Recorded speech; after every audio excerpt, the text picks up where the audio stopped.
We are here with Wet Your Palate. Talking about punts. Talk about punts. A lot of punts. Which are We're talking about big punts, small punts. No punts. No punts. No punts What intended. are punts for? And then we're also going to talk about wine terms. Cork, dork, some wine terms, and whatever else. Just trying Descriptors. to... Like, what are they talking about when they say stuff like foxy or stuff? We talk about cat's pee. And how some of the stuff gets kind of kinky. And we even threw in some swinger stuff since Chris is wearing a pineapple shirt today. Yeah, so how many liters are you trying to drink a day? What are you up to? There goes one. All right, well, while Chris is hydrating, I want to... Hey, Art and Chad, do you guys notice Chris's shirt? I mean, we're both wearing some pretty loud clothing here. Mine is just kind of like a green, somewhat floral print. But Chris, I have some questions.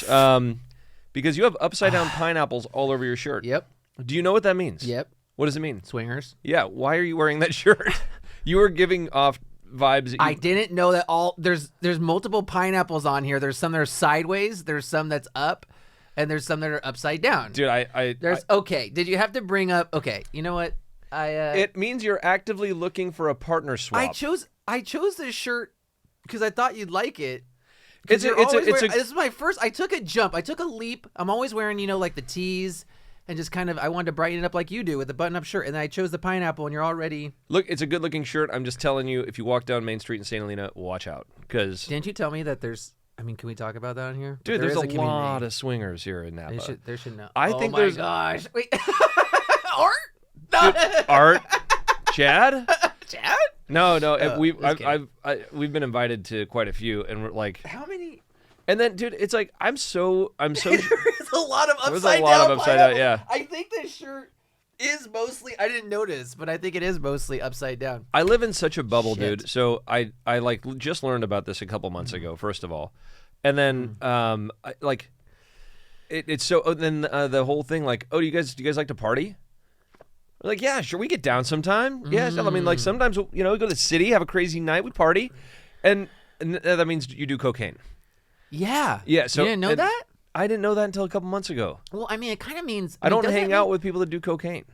But unless I do, and they know that I don't do it. But you were with some people that asked you if you partied, so you obviously were with these people. Yeah. Yeah. But no, okay, dude. I'll give you the best example. Okay.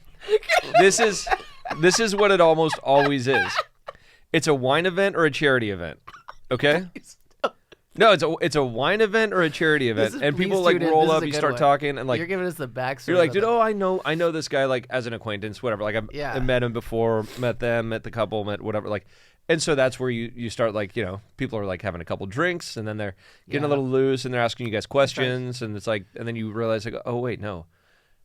They want to do cocaine or they want to like wife swap. And I'm like, no, I'm cool. Like it's either one. But I don't ever say like no, I'm not into that. I'm just like, yeah, thanks, but no, we're busy. Like dude, it's the same. Whatever. I don't want to be a dick. Why are you? But why don't you just say you're not? Maybe that's why they keep asking you. They just think that you're busy. They're like, okay, like, you know what I mean? Like, if someone asks you, hey, can you hang out today? Like, can you hang out? And you're like, no, I can't. I got like this thing to do or whatever. Like, okay, like that person might walk away thinking, oh, maybe next week is a good time to put his wife in the swing. So you're saying I need to work on my assertiveness in saying no. Like, I really can't do it today, and I'm never going to want to do that. So, and they're going to be like, what are you talking about? We're like, you're talking about like wife swapping, right? And they're like, no. I'd be like, oh, fuck. I don't know. I'm not well acquainted with the verses and the whatever. You should wear this shirt. No. You should wear my shirt. I'm gonna get you this shirt. I have a pineapple shirt. I have a pineapple shirt. Can we go out together with this shirts on, like matching shirts, like twinning, and then like we'll see what happens. But all my pineapples are facing right side up, so I don't know if that means something. If that means like. I don't know. I stopped wearing it once I found out about this. First of all, welcome to Go With Your Palate. Yes. Yeah. Where we talk about. Oh, well, hold on a second. This is Joe Wagner in front of me, 5th generation TikToker. Oh, shut Christ. Sorry, winemaker. And I am Chris Rubio, Fat Mario. That's my AKA. And this is Go With Your Palate, where we talk about wine entrepreneurship and whatever the fuck else. Yes. And we always start off with a lot of whatever the fuck else. And then this is a good one though too. Can we please, Art, if you don't mind, I just want to see what was the history with this pineapple business upside down with the swingers. I just want to type that in and see what pops up. Wait, you want to like know where it came from? Yeah. Do you already know? I have no idea. No. Okay. Did You're but, Mr. like Innocent. somebody just like hijacked it? Not. I just like, how does that stuff come about? It's like, oh, upside down pineapple. That means you swapping partners. It probably How did started it doesn't- on a cruise ship Okay. where they were like, oh, this you're already gonna guess. Okay. This is your I'm guess. guessing. Okay, I'm okay, guessing okay. that it Cruise started ship? on a cruise ship because Yep. I think a lot of swingers go on cruises, and that's why I don't go on cruise ships. I've never been on one actually, but no. So like you just like put a upside down pineapple outside your door. So like if you're looking for some fun, you just like knock. You're like, oh yeah, they're into it too. Maybe it was like. It had to be like a consolidated group of people that were in a public enough setting that they needed a icon to be able to display what they were doing. And so you have a small group of people that all jumps on board of this, and then word travels and gets out throughout the whole cruise ship, right? Well, I'm thinking on the cruise ship, it was something like where you put the thing on it was a thing on the door, okay, that you say like, do not disturb. Oh, yeah. But maybe like the cruise ship's emblem or their symbol was like a pineapple. And then they were like, hey, meet me at my room. My thing will be upside down. That's how upside you'll down. know. Something like that. Let's see. That's. I want to see it. I think like this is a good guess. I do. I think that was a good. I jumped on it because I thought it was good. Whoa! Yo! No way! No, Hold on. Wait, dude. if you were listening, Joe seriously did not know the history of the upside down pineapple and swingers, but somehow I think he just hit it on the nose. It could be on a sign hanging, and I kind of jumped in on it. Yeah, you did. You called the privacy sign, but this is not saying that it's where it came from. This is just saying. Oh, this is someone else trying to say. Oh, now we're going back to the 1700s. Let me read this. World of non-monogamy. Okay. And because it's the pineapple is the lasting symbol of hospitality. I did know that. Okay. Hospitality, welcoming, and friendship. Okay, so let's just unpack that for a second. I'm talking like a corporate bastard over here. Yeah. Let's just unpack that. We're going to circle back to this. The lasting symbol of hospitality, welcoming, and friendship. So you turn it upside down, and it just basically says like, we like to get down with hospitality, welcoming, and friendship. I don't know. Yeah. Okay. Anyways, good for them. Good for them. Right. They created an icon. I mean, I got a little excited, but I could at least say that there's a lot of like-minded individuals out there that believe that it was a cruise ship. You know I'm slightly allergic to pineapples. What? Yeah, pineapples and eggplant. It's weird. No, Wait, no why- joke. Like I get all like flush and red and itchy. Did Yeah. I know this? I thought I don't know. I've seen you eat pineapples. I still eat pineapple I and see eggplant. you eat eggplant. Dude, it's not. I just always thought you just got red. Like you just kind of. Dude, if my noni, Because you if get my noni really makes, hot. You have a heat. If my noni, my grandmother, my Italian grandmother, makes eggplant parm, I'm fucking eating it. Okay. Yeah. It's so good, Of course. and I'll deal with the itchy scratchies. Annie. Like that's all right. Aw. Yeah. All right, boy. so Okay, we so- got to jump into some okay, stuff yeah, here. So, yeah. actually, this kind of segues This is- nicely because it we're going to does. be talking about some terms in the wine world. Somm terms is one, and then we're also going to be talking about terms that could be considered kinky in the wine world. Yeah, or it'll probably get some laughs on you because I know that you in the winery. So we're talking about in the winery and then also like outside with selling wine, right? With Yeah. like the somm. So I think we should start with the Somm terms because there's okay. Let me get you with this one. Okay, I'm glad that we're jumping into this.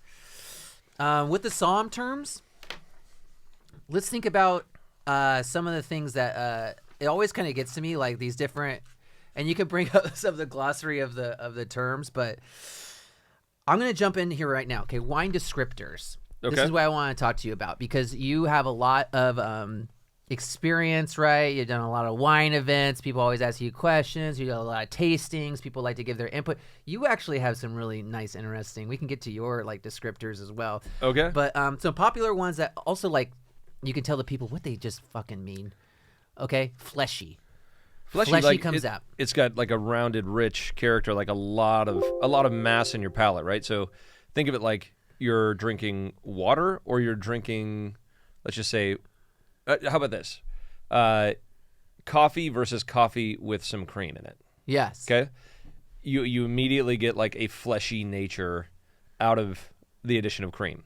Yes. Because it kind of coats your palate. It's a little heavier on the palate. So that's fleshy. Like you can feel it. And it's a really poor descriptor, I think. I don't use that word because I don't ever think we should be promoting cannibalism. Yeah.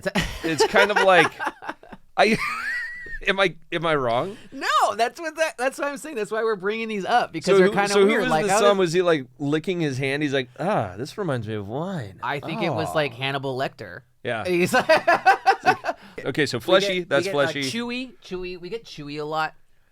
Chewy is similar to fleshy. Okay, chewy similar to I'd say fleshy. even like an augmented sense of like it's got more mouthfeel. So like, don't think of it like tannin. So tannin. Okay, that's what I was gonna. So ask next. you got phenolics that contribute to mouthfeel. You got pH that contributes to mouthfeel. Tannin is one phenolic, right? So you have a whole bunch of different phenolics that contribute to mouthfeel. Yeah. We like the finer grain, smaller chain phenolics. Tannin is a pretty big singular one, so like it has this sense of dryness, right? Big structure, a little bit of tightness or tension is what people would call it. So like it just kind of like dries out your palate a little bit. Now, how much? That all depends on the wine. I mean, you can have an overly tannic wine that just like rips your mouth apart and leaves it feeling like you just spit out a mouthful of dirt, right? Yeah. Otherwise, you have tannin that's well integrated, and you got some really big fleshy undertones, if you want to call them that, like that really back up the tannin. So you want those tannins to be like riding on the phenolic concentration. If that makes sense. Yeah. Phenolics are just mouthfeel components. Yeah, that's if I were to simplify it. So yeah, so that's where I'd go with that. Flabby. Flabby is to me that is out of balance, right? So think of two opposing wine styles, right? Your cabs are big. Pinot Noirs are generally lighter, right? Just naturally, those two varieties, like you have a cab that is relying upon tannin and structure to carry it through and have balance because it's generally or naturally a low acid variety. Yeah. Pinot Noir is the opposite. It doesn't have a lot of natural tannin, so it's very low on tannin, pretty low on structure, but naturally high acidity. So now if you think of like go overripe Pinot or overripe Zinfandel, that's a good one because it's not a huge structure bomb and it can be very low acidity. So you don't have anything holding it together intrinsically. You don't have like tannin or acidity, so those are both low. So it kind of drabs out your palate. It's flabby. So it just kind of like, it's weighty and kind of boring and drab and just kind of like, you'll take a sip and be like, oh, that's good. And then, but you're only going to have one glass. Okay. So like even those big Chardonnays that are low acid, that are super buttery and, those. Yeah, the butter bombs, if you're going to, a Rombauer. Yeah, a little sweetness. Like those come across to me as very flabby where they're going to have impact on your first taste or your first couple tastes. And then you're going to get fatigued. Because there's no liveliness, there's no balance, there's no acidity or no tannin to really back it up and keep it vibrant on your palate. Okay, so is just in closing with flabby is it's not exactly like a negative term? It's you would still drink. You'd still there are like. some would people, you be like? Would you ever roll it and be like, "Hey, why don't you give me some of that flabby Chardonnay? Give me the flabbiest. I like a little flab. There are people a little bounce. There are people that do that. They're like, I like them flabby. Flabby wines need loving too. Wait, Art, can you bring up the link "How to Talk Like a Som"? I put that up there so we can have that in the back while I'm coming in case I miss some of so these. yeah, that's flabby, but like the Merlot craze of like what was it, late 90s, I guess. And one of the reasons that Merlot went down the drain was that they were making a ton of flabby Merlots, but that gave rise to the red blend category. Yeah, a lot of the red blends I taste, I would call them flabby because what did those varietals do that all of a sudden were out of vogue? Zinfandel, Merlot, Syrah. They became a red blend and created a whole new category. Then they didn't have to tear the grapes out, tear the vines out or anything. They just repurposed them. Yeah. And so the people that were enjoying those flabby Merlots and Zinfandels are now enjoying flabby red blends. Yeah. I'm just going to throw that out there. I like, okay, so that Dude, brings you me should, to I'm going to start doing that. I'm going to talk to a som at like the next nice restaurant I'm at and be like, what's your flabbiest Chardonnay and your flabbiest red you got? So we got I like this site too because it was just like How to Talk Like a Som, and I knew you'd probably like that. But Foxy, dude, Foxy's one. Dude, I've to tell never- you the truth, I've- I never heard. I've never Foxy. heard this. I What wonder is Foxy? Let's see, Art. If we bring it go down there. I wonder if it explains Foxy on there. Muscular. I've heard muscular. Do you have people be like, "Oh, that's a muscular"? See, to That's me, a muscular Cabernet. to me, that means it's got a The little biggest. like a little too much tannin. For me, for my personal preference. So here we got like, oh, dude, and even the cat's pee. Cat's pee? Oh yeah, that's like Sancerre. It's a region in France. Explain this one. Cat's pee. Dude, it's okay. So there are a couple, like, one of the signs of wines from Sancerre, which are generally like light white wines. Say Sauvignon Blanc, and like they're just from the Sancerre region. Yeah. But one of the descriptors has always been cat pee. In a positive light. In a positive And light. if you smell a lot of those wines, you'll get cat pee. Like, it's a pyrazine that's in that fruit from that area in particular. Same thing as, like, you could say Sauvignon Blancs from Napa Valley can oftentimes be floral. New Zealand Sauvignon Blancs can be very grassy. Okay, right? But these other words that you're using are not cat's pee. I know, but yeah, so cat's pee. But then you got Alsace, right, in France. Uh-huh. They focus on predominantly Riesling, but they do other whites like Gewürztraminer and some reds. But Riesling is really the varietal that's most synonymous with Alsace. And they're amazing. Love those wines. They're like some of my favorite in the world. Yeah. Some of the best aging wines in the world too, I think. And one of the common descriptors is petroleum or diesel. And you got a good Alsatian Riesling when you smell it, and it's like you're fucking filling up a diesel truck at a gas pump. I love it. Diesel. Yep. Oh, but that's kind of cool. You could be like, dude, and you said that's from Alsace. That's Alsace. But like, you'll even get like, dude, that Alsace is diesel, man. That's diesel, bro. Oh, dude, you sound like a bro, dude. Yeah. You're like a wine bro. Do you think there's like a somm that's like he's like master somm that's like a wine bro though? He's like, you want the most diesel, muscular Alsace? It's this one right here on this list, bro. That's what I'm talking about. This boy right here, this is juiced up. You want to You're bro gonna down? love this. You want to bro down? Okay, I have now these are kind of like now hot. Well, and here, I found out let's- like hot is like we were talking like alcohol. Hot is generally alcohol, Yeah. but some people will mistake it for acidity. So if you have a high acid, so often, but like in the truest sense, yes, high alcohol without enough filling to kind of mask that alcohol. And then when you talk about acidity being too high, you might say it's like searing or battery acid. So like, Whoa, battery acid. Yeah, where it just like hits your palate and just like yeah. I mean, I like those wines, but like the first sip is going to be a pretty shocking element to your palate. So there's those things. Like, I mean, they're all good descriptors, and depending on who you are, this is the beauty of it. Like, you'll have people that are looking for these things, right? Yeah. Like, I don't like Sancerre unless it smells like cat pee. I mean, that sounds pretty freaky, right? Yeah, that's what I'm saying. That is It's a pretty little- freaky. Like, it's how a do little freaky you talking about pee? I mean, I can't stand the smell of cat pee, but like, I mean, I like Sancerre. But it's interesting to know that like it's also a positive. It is. Whether or not you like cat pee, I'm just saying there's people out there that probably like cat pee, like actual cat pee. Yeah, There's people that like pee pee. Dude, There's people that I don't golden even showers. wanna get Are we into- getting into? Nope. Do you want to get into that? We are. Art, can you bring up golden showers? Wait, he doesn't know. Wait, I always gotta like. That was a joke. Art, Yeah, no. please No, don't. he Please don't.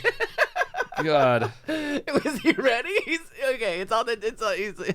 I feel he's got a link. Oh, it was like God. when you told him like whatever. You asked him to bring up Karen. Dude, I'm porn? always appropriate. Oh my god, I'm always that appropriate. episode. Yeah, we. Okay, but you got so Musty. This is one that I think people really need to Great. Okay. know. So Musty is like that could be a flaw usually. Like you could say TCA, like cork taint, is a musty character. Okay, that's not how Art. you Sorry, spell shower. Art. I don't know what the fuck are Sour? you looking at. Golden sower. It's sowing seeds. Art. Dude, there's a lot of fucked up stuff on the screen right now. Art. Can you just pull that? Just hit back. Hit back. There was golden shower nominees that that he brought up. Sorry, that was awards. Okay, He was already logged in. Art. We digress. Go back. You wanted to bring up Musty. Yeah, so musty, like it smells like mold or like a wet basement, wet cardboard, that sort of thing. So it's like a musty character. So this is a hard, yeah. And I look at that as kind of like, I look at that as a flaw. Now, a lot of people, it usually is. A lot of people don't even recognize it. But this is the shitty part. So, and this is where Psalms can actually help, right? So you buy a nice bottle of wine at a restaurant. And I know, dude, I'm giving them props right now. Yeah, this is big. And so they'll come. I'm surprised the lights didn't fucking go off, and we had like the alarm thing for that. This is a monumental. Like a good Psalm will actually taste the wine before they pour it, and let you know if there are any flaws. And if there are flaws, like a mustiness or like cork taint or whatever, they're going to be like, "Sorry, bottle's bad. I'll get you another one." Now, if you just go up and you pour the glass, like here's your taste, which is traditional in a restaurant setting. Yeah. They give you a taste so that you're supposed to assess the wine to let them know if you like it. A lot of people, when it comes to mustiness, they won't pick up that it's musty, but they'll just think like, not my favorite wine, but I'm going to go ahead and drink it anyways. Now, if they had a bottle of that musty wine, if it was cork taint or something that was like localized to that bottle against a bottle that was not tainted, you're going to see a world of a difference, and you'll probably like the other one much better. So it's the education part on that is pretty hard. That's really like you almost have to be in a seminar with a corked wine and be like, okay, now I get it. So whenever I'm at a dinner, and I think I'll encourage anybody else to do this. Yeah. If you know what, say, cork taint is, or you can pick up musty notes, like moldy notes on the nose or the palate, and you ask say it's a sommelier, you just say like, hey, I think it's corked. Can you check it? They check it. And they're like, yeah, it is. Ask them to bring that same bottle of wine to the table, but a new bottle, and ask that you can have everybody taste the musty bottle against the normal one. Because I think that's the best way to begin to train your palate to determine between a flawed bottle and a good bottle. And cork taint happens. I mean, it doesn't happen with us anymore because we buy all of our corks are actually treated to guarantee no cork taint. Which is, a bit of an extra hassle and cost and whatever else. But if you're running at like 3% cork taint of all corks, and we're buying like top grade, or we used to buy top grade, we're still buying top grade, but now they're all treated, so it doesn't really matter. But the lower tier of corks, there's a much higher incidence of cork taint. The higher tier of corks much lower. Yeah. But now you have these processes that some of the companies are offering that will actually like oxidize that TCA, that anisole, and that'll help with eliminating any mustiness long term. Yeah. So that's it. Or screw cap. Or screw cap. You're never going to get cork taint screw cap. Or you can even level up on it and wax. But that's with a cork. But like, I mean, if the cork is like to actually make the cork more sufficient, right? Oh well, yeah. The wax on the top. Well, so that's what we do. Everything we put in under cork is waxed. Yeah. Because I think the seal is better. Yeah. It actually holds the wine for a long period. A wax screw cap. I'd like to do that just to fuck with people. Yeah. Could you imagine? They're like, what? Okay, they pull the pull tab, and then they're like, what is this? And they're trying to go through the top, and then Don't like, do that. yeah. We've already had this. I think it'd be hilarious. I just want to say it is kind of wild. There are some people out there that are unique in their way of looking at things, and like sometimes they could just get like the wax bottle with like the pull tab, but they're still like having some trouble, and then they decide to get power tools and knives and like try to like and they get all upset when they injure themselves. Yeah, it happens. Well, it used to happen a lot more often. People it doesn't happen anymore because we got that that pull tab. That pull tab. Okay, so this is also jump. I mean, I think we cover a lot of these. I mean, crunchy. Yeah. Is crunchy kind of like chewy? Would you say? No, I think crunchy's got like it's got tension to it. Like there's. It's a cool word for something that I don't really like in wine. And all of like the cork dorks out there, they're using it left and right now. Oh, did you say cork dorks? Cork dorks, yeah. Dude, I read that somewhere too. Is that slang? So that's some wine slang for That's just somebody who's like an avid lover of wine. Like, I mean, it could be a som, you could be a cork dork. Oh, okay. You could be a cool cork. Okay, cork dorks are cool. Yeah. You could be a cool cork dork. Okay, cool. Yeah. Like, Bickford, the professor. Oh yeah, like he's a total cork dork. Yeah. So, and like he's a cool cork dork. Yeah. Like he knows so much about wine. He probably knows, especially old world stuff. He knows like way more than I do. Oh yeah. But he's just a wealth of knowledge. He's just super passionate about it, and so he's a cork dork. Yeah, he's like also like great stories too about even going back Yeah. with with Italian wines and stuff like that, and just how like a lot of it was started with like with cheese and like with wine pairings and stuff like that. I don't know. Yeah, It's like interesting. He's a wealth of knowledge. he I like is. that guy. So crunchy bugs me. It means like tension. I think we get like Tension. a little like acidity. Like it's actually just like like sultry though. sultry is sexy, seductive, voluptuous. Well, I know it. Right? Are we talking about wine, dude? I know what sultry is, but I'm like saying like you were starting to get all like I think a button just like came undone. You went down to 3. We're writing a romance novel. That's what we're doing. All right. So those are a lot of wine descriptors. I also, dude, there's like so many. I think this is always kind of fun to do. I'm like, even going through this, I think it's like smart to like, I like how you run through them and you kind of give people like the knowledge on what they exactly mean, right? Because a lot of these words just get said. And like, I think sometimes if you're just kind of getting into wine, or even if you do like drink wine, but like a song comes up to you and he starts being like, yo, it's like chewy, crunchy, flabby, sultry. You're like, all right. I mean, with an element of cat pee on the nose. Yeah, like, cat pee. You're like, wait, I was in this sexy realm. But like also we talk about in the winery, all these terms are fun, but I had to bring up bunghole because this is like not a descriptor, but I feel like it's something that you've come across a lot in the wine world, tours and stuff like that, right? You got to talk about the bungholes. It is funny because it's one thing like most people don't actually get very many opportunities to go into a winery or a distillery or anything that uses barrels, right? Yeah. And hear all the nomenclature. So if we're bringing people in and tasting a barrel with them, then we'll be like, this is, I'll explain, like, this is a thief. This is the apparatus that we use to pull the wine out of the barrel. Yeah. And so this is the bung, which is the like round seal that goes into the bunghole so that you don't have oxygen going into the wine. Yeah. And when like some people when you say it, they're like, like I thought they'd be like bunghole. I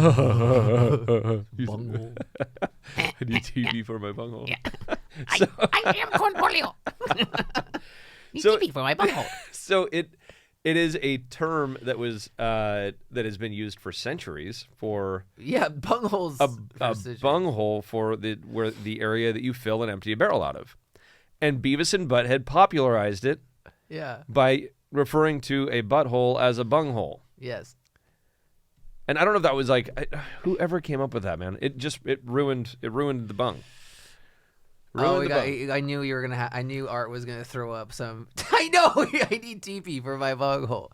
But yeah, so you got the bung. The bung goes into the bunghole, and yeah. He says that's what you've been calling. So yeah, but there are a lot of dirty terms that people do talk about. So.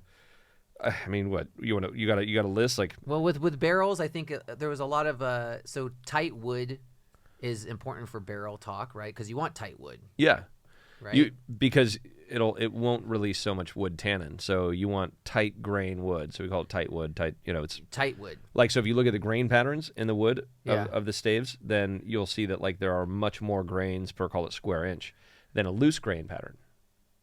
The loose grain pattern would be like from a different forest, a different area of the world. But like even in France, you have like Limousin, which is an area that produces looser grain wood, and then you have like Allier, which is a forest that produces tighter grain wood. Yeah. And so with wine, we always want looser grain wood, tighter grain wood, because the looser grain wood is very, very tannic and very woody. Like you'll actually get like a woody like lumberyard character off of like looser grain wood instead of those really like subtle sweet tones of like vanilla and mocha and spice and that sort of thing. Yeah. Okay. But yeah, so you got that. I know you talked about like grape nipples. That's the peduncle. I have what? That is what holds the berry onto the cluster. Say? You can see that is not a legit term, by the way. What did you say? Grape nipples. Oh, I thought you said great. Great nipples. You had great nipples. Sorry, my bad. Well, we can still drink. But you've talked about nipples on grapes, though. I feel like you throw around some shit too. I have some terms on here that I've heard you using. You've actually said scrotaling. Scrotal. It is scrotal. Tell me how you. Do you want me to? Okay. This is stuff that we make up, and it's all based on like. I knew it, dude. So yeah, if this is not a UC Davis term, but when you're out there and you're assessing maturity on the grapes, you're like, you're looking at the different elements, right? You're looking at the vine. You're looking at is the canopy starting to yellow? Are the canes all lignified and coppered off? Yeah. What does the fruit look like? Like, is it plump and juicy, and are the skins tight, or is it starting to get like a little flabby? And when it does that, it looks like a scrotum because the folds of the skin, and then it starts to kind of get a little like upside down heart shape. And I like the way, if you could see it right now, the way he's holding his hands out together. I'm seeing like a great symbol. You could have this and like this like sack of grapes. So we name things based off of our experiences in life, and when you see grapes that look like that, the first thing in your mind as a man is that it looks like a scrotum. Yeah. So that's it. That's where it came from. But now more people use it than you might know. I've heard people call it orange peel or golf ball, and it doesn't look like an orange peel or a golf ball. It looks like a scrotum. Yeah, though you catch the attention with that. It's weird because you're saying now here on our pod that it's not a technical term. This whole time I thought it was. So I was rolling around being like, that's a cool term. And I was just like, going to other winemakers and being like, let me see where your scrotal's like. Because our scrotals are good. Like, our scrotals, like, the more wrinkles, the better. Our bags are sagging, baby. Yeah. You got to be sagging to really get. Now I know why I'm not, like, allowed in a lot of other places around here. I mean, does it look like you just got out of the sauna, or is it a little, like, ice bath? I don't, like, which... Is it like high and tight wrinkles, or is it like low and long lines? No, another one is bazooka that we just made up. Yeah, bazooka. Yeah, so bazooka, because that was just an aggressive fire hose, like when we're extracting during fermentation. I like the terms you're making up. Yeah, the bazooka for the fire hose, for a pump over. So a pump over is what we would actually call it. Now, fire hose is just a slightly more aggressive pump over, and then you got an irrigator, which is the softest, and then you've got what we call the bazooka, which is like a lot of pressure, a lot of volume. When you really got to beat the shit out of the cap, then you do the bazooka. And it started out because we made this apparatus that we'd like wrap over your arm so that you had control of it, so your whole body weight is against it, because you're pushing out like huge volumes, and it was bigger than a fire hose. So we're like, all right, we're going to call it a bazooka because it's like wrapped over your shoulder. Yeah. So that's where it came from. Anyways, it's fun, and everybody. I mean, rack is not. I mean, you could. I mean, I'm sure you could, but racks on racks on racks. Yeah. Ratchet. You said ratchet, right? Rex. Ratchet racks. The barrel racks, I guess. Racks on racks. So I think actually this should be a thing too. I know that everyone's hearing a lot of terms around there. We should like come and revisit this a lot. There's so many terms out there, and I think you come across them all the time, and you know them all too, which is like kind of crazy. I think you probably made up some of them and spread them around this. Do you ever feel them coming back to you? Like I've heard like one of the craziest ones I heard like one time, which was like gun smoke on the nose. Yeah. And I was like, was that for me? That was from your dad, I think, a long time ago. Okay. Yeah, I like that. And I like that character. I was like, whoa, that's like, because if you've like ever shot like a shotgun in particular, you get that like that gunpowder smoke smell, and that comes from like sulfur wicks typically. Like when a way to apply sulfur, which you kind of get this character in the wine. It can be really subtle, or it could be a little more pronounced depending on when and how you do it. But I like that character a lot. Like, it's really like this spicy, like dark richness on the nose. Like, it's really a pretty element to the wine. Sorry, I'm trying not to geek out too much, but you're a cork dork. But that's I'm a cork cool. dork. So we'll come back to like the cork dork, and because I want to make sure we had these bottles on a recent episode. I'm afraid if we don't, and then we just left them here, and then we might leave them again. So all right, let's So the last one, our last podcast episode, we barely talked about wine. We had some discussion of wine in there, but like, dude, we just talked about nostalgia and new products or old products becoming new, whatever. So we missed out on talking about the punt of the bottle. Yes, which you the other day referred to it as the bunt, and I didn't know what the fuck you were talking about. I know. It's like, are we talking about baking cakes here? Like, and you're like, no, I want to talk about the bunts. I was like, really dude, do you not even pay attention? Dude, I've been drinking so much water that I think it's actually dangerous. I'm up to like 2 gallons a day. I think it's just like affecting my brain. Yeah, sure. It's making you slow. I can tell. Yeah. Better be careful because all your muscles are just filled with water and creatine. I don't take creatine though. For the record, when you get home, do you like rub oil all over your body and look at yourself in the mirror? Are you at that level yet? Well, I mean, what do you mean? Am I at that level yet? I don't know. You have to take a picture every day, so. I feel like we talk about this a lot. Yeah, I'm not trying to. I'm not trying to like do it. I don't talk about it. Okay, you always bring it up. You always talk about my muscles now. It's I'm like envious, weird. Chris. I'm envious. All right, we're talking about punts. This is the. Here, let me. It's the glass. All right, so let me grab this bottle. For every pretend like it's 50 pounds. For everybody that's just listening here, we got 3 bottles that I just pulled a selection of different bottles out. One's a super old bottle, and punts are the indent on the bottom of the wine bottle. Now, you all may have noticed them. A lot of wines don't even have them anymore because there's not really a utility. So I'm going to get just like dumb and geeky for a second. The main reason that punts were created was for structural integrity of the bottle before we had the technologies that we have today to make really good glass and make it lighter weight and whatever else, right? So think about putting something that's pressurized or like you're making champagne.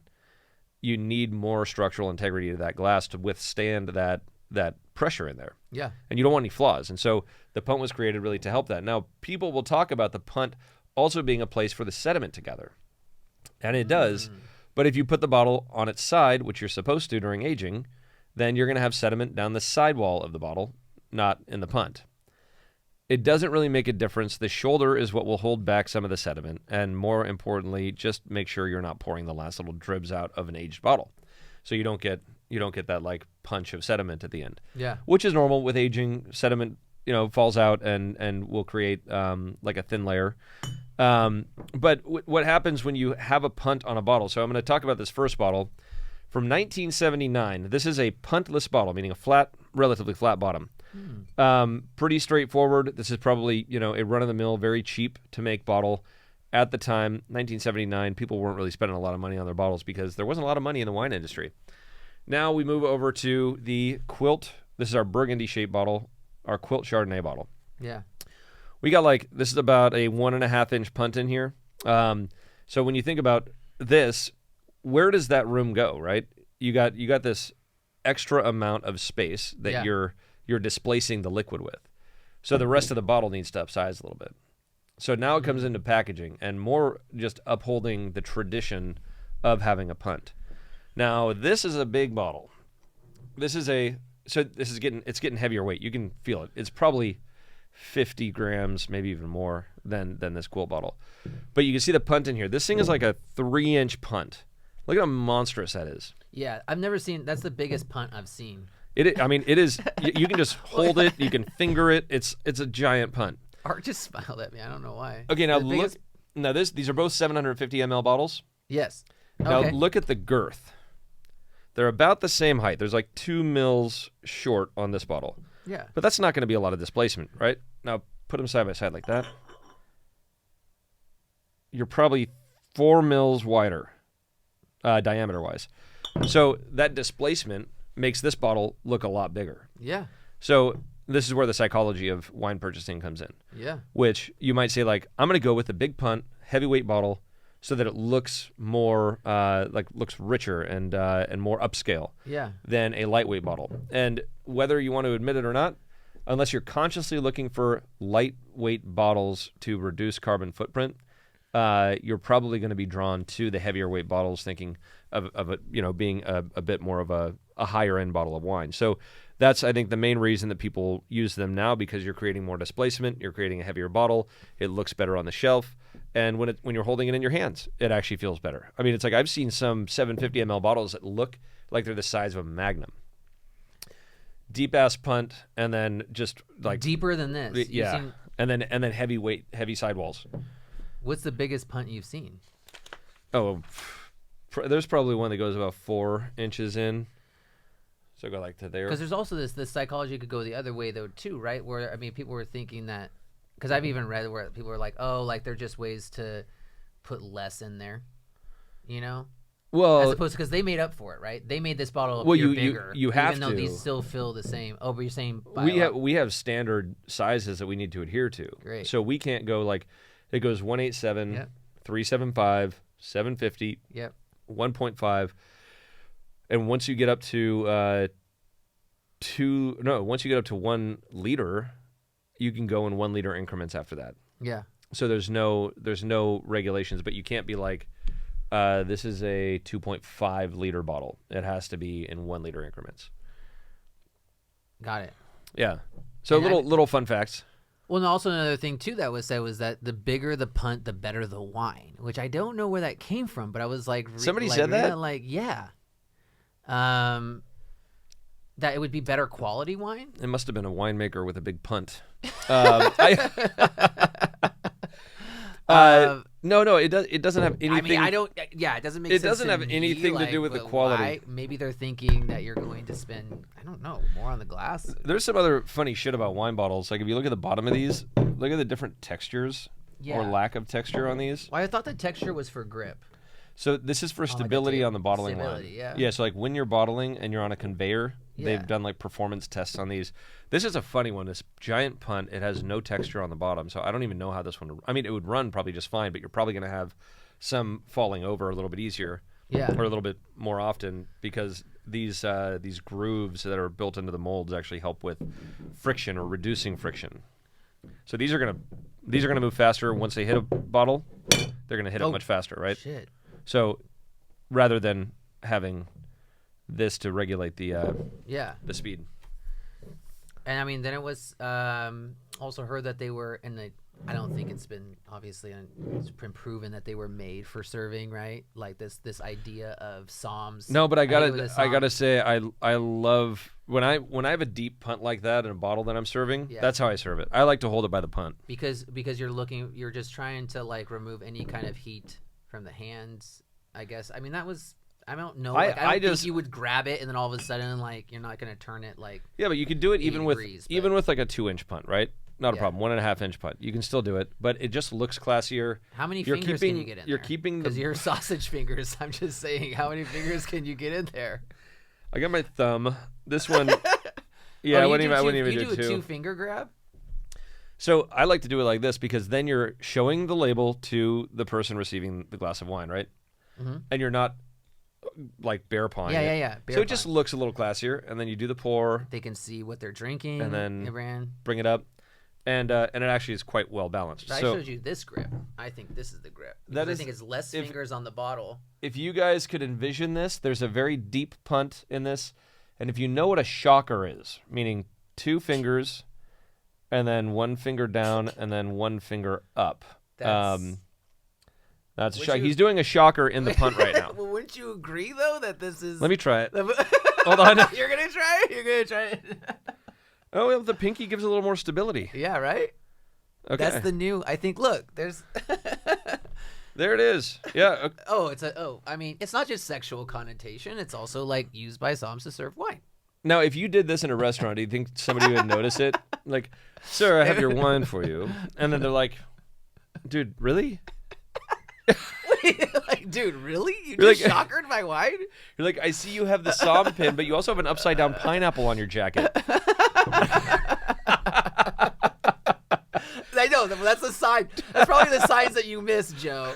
If someone's like pouring your wine like that, they're like, are you busy this week? He was busy. He's been busy the last 2 weeks. He keeps saying he's got something. Do you like on. pineapples? He's not And, saying no. We are going to party after this. He's not saying no, though. He's saying just not today. I don't know. Last time it was a charity function. You know what sucks about All right. that? Because I think you might be right, is that I think would only motivate somebody more to push harder. Because, like, you always want what you can't have. Yes. So I would imagine that is kind of like. Because you're leaving it open as much as this punt. First of all, nobody wants to fuck me. They want to fuck my wife. I'm pretty sure about that. It's like they're inviting me to be a bystander. Are you kidding me? Yeah, they're gonna be like, There's tons of people, dude. Like bears are really just knocking at your door all the time. Anyways, thanks, Chris. Yep. Also, I always thought about this though too. Is like especially this one since it's such a good size. Like you could actually just pour wine in there from another bottle. Like, do people It does ever look do like a that? little cup. You drink it. That'd be it's actually like a really little, funny to do a wine dinner where you only drink out of the punt. Dude, that's what you should. That's what you should do. Shit, I almost broke the table with that. But dude, you could be doing that like where you could come in. Like, you should be doing these things at restaurants where they see you doing it and they're like, look. That's Joe Wagner doing that. Is that what you're supposed to do with the punt? Is you're supposed to pour your next bottle in there and drink? Yeah, Oh, that's it. seems kind of dirty, but I don't know.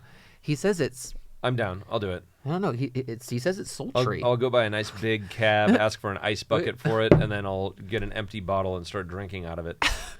And let the Psalms just be like, dude, what are you doing? And be like, this is how I prefer to enjoy my wines. I don't know. You guys are all so staunch about your traditions. I know it's like.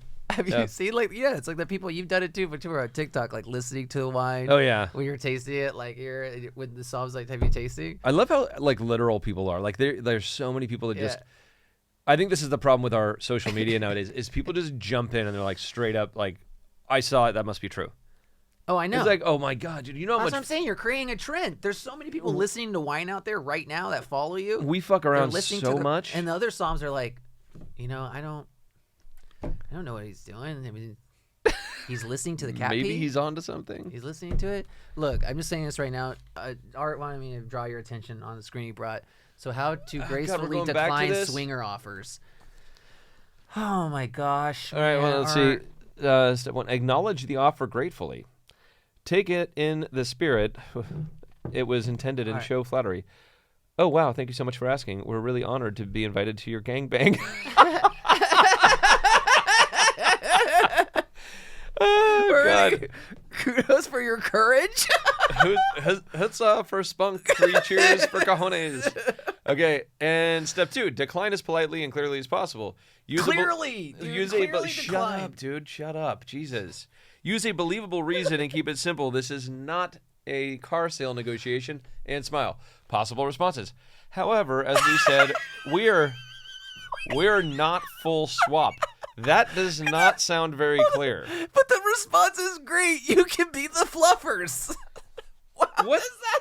What did you bring up, dude? How is that? Is this how to decline and only be the recipient?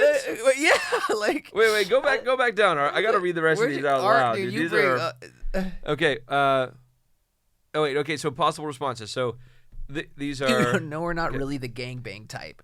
Great. Why don't the 4 of us go warm up in the room then? Wait, hold on a second. This is about getting people who aren't down, like, to be down, it sounds like. Thanks, but we're not interested in smile. I like how they put smile in there. Great, well, have a good night. Oh. You too. Oh, so this is like okay, good. This is a conversation about somebody who's persistent. Oh, and okay. the responses. So they're just laying out like all of these things. Okay, my bad. Okay, good. So they finally get down to the thanks, but we're not interested in smile. Like that's That's where you have to end it though. That's what you're missing. You're missing the end. I don't even get to the first. That. I'm just like, oh, thanks, but no, we're not gonna make it. Yeah. Dude, let me do this my way, okay? Let me do this. All right. Keep them guessing. Okay. Keep them guessing. I think we're done with the punts. We talked a lot about it. If you guys ever have questions, feel free, shoot us an email. But we are going to jump into. Okay, you want to do it? We're going to jump into horrible bosses. Okay, we have time. Yeah, we got time. Okay, so horrible bosses, as always. Horrible.bosses, as it should be spelled in the normal English language. So horrible.bosses@coppercane.com. Send us your stories. We want to read them. Yep. So Anonymous. I got one here. I'm going to read through it real quick. We're going to critique it a little bit and maybe learn from it. We'll see. Yeah. I have not read this. I do not know who it's from. You don't know who it's from. You never know. I don't even know who gets these. We get them sent in. Okay. Okay. Do we know Art? Are you the one that reads these? I am not at liberty to say. Yeah. No, I'm not asking you who it is, but do you like how many are from outside of the company? Why are you asking these questions right now? I'm just curious. He's concerned. I feel like you're trying to find out who I it do know that at some point somebody's gonna write a story about you were me. Okay. I know. Sometimes you were onto something. There was last episode. Anyways, I didn't. Okay. All right. All right. Here we go. Horrible bosses. Once upon a time, in a quirky little bakery, I decided to take on a first-year business adventure. Never again. Initially, I thought it'd be a blast. You know, learning the coffee-making jazz and being the friendly face at the front of the house.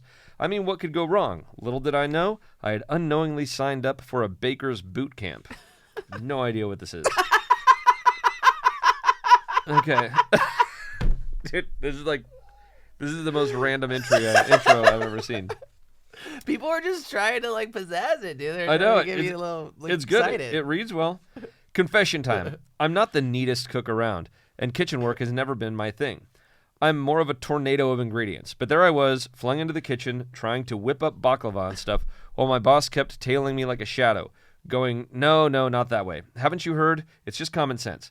Talk about driving me up the wall. First of all, if you are a tornado of ingredients, baking is not your gig. Like, that is one. I have a problem with baking because I like to just go freeform with all my cooking.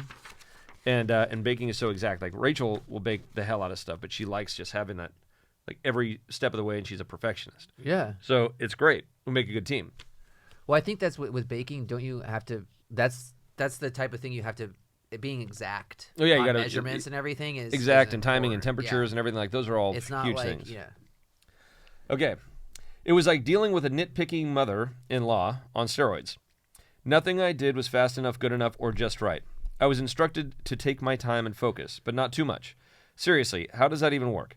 My days turned into a living hell, and I'd start crying before my shift began. Oh. My self-esteem was on a roller coaster ride to the basement. To make matters worse, my other coworker was practically part of the boss's family. Small towns, you know, so naturally I felt like the scapegoat whenever our boss was in a bad mood. The hovering and nitpicking was relentless. I swear she could find a flaw in the way I placed stickers. Oh, and get this, she even blamed me for things she did herself. Talk about unfair. To top it off, my coworkers could lean on the counter while chatting with customers all day long. But the moment I tried that, I'd get an earful. I mean, come on, where's the justice in that? Honestly, it became so exhausting that I started contemplating quitting. But fear held me back, and I kept dragging myself to that bakery of horrors every day. Horrors. Whoa. Horrors, not whores. Sorry. Just until finally, the stars aligned, and I got fired. Woohoo! Thank goodness for small mercies. I had been mustering the courage to quit for weeks, but the universe took care of it for me. So farewell to the constant criticism, the side comments, and the dreaded boss. I'm breaking free, and it feels absolutely fantastic. No more being bossed around like a baking robot. I'm reclaiming my life and heading to better things. Adios, bakery blues. Hello, sweet freedom. Okay.